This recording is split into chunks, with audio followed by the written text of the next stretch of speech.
DJ Sonu राज,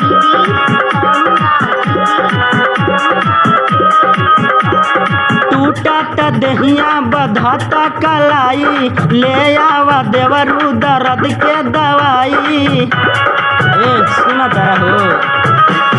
टूटत दहिया बधत कलाई, ले आवा देवरू दर्द के दवाई। अर सूत गइल बानी रतिया सैया से चपा के, ककरी भइल बा कमरिया लपा के, ककरी भइल बा कमरिया लपा के, ककरी भइल बा कमरिया लपा के, ककरी भइल बा कमरिया लपा के।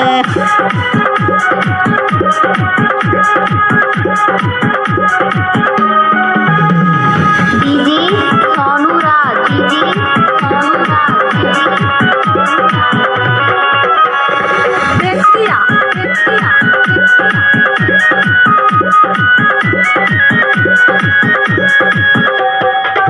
साड़ी गर्मी से भी जलबा, देह देवरू होगी जलबा। सुना तारा हो।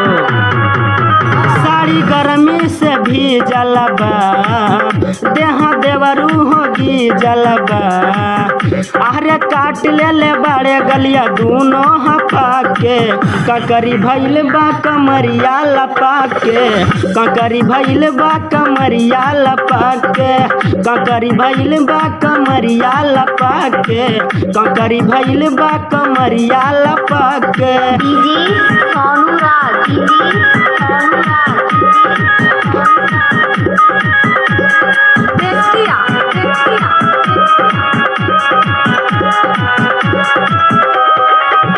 टीका छत पे छूटल बाटे, नैया नथिया टूटल बाटे।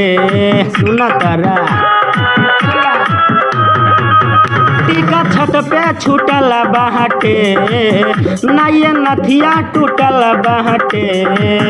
अरे राजू महेश पंकज लिहले हपा के, ककरी भइल बा कमरिया लपा के, ककरी भइल बा कमरिया लपा के, ककरी भइल बा कमरिया लपा के, ककरी भइल बा कमरिया लपा के।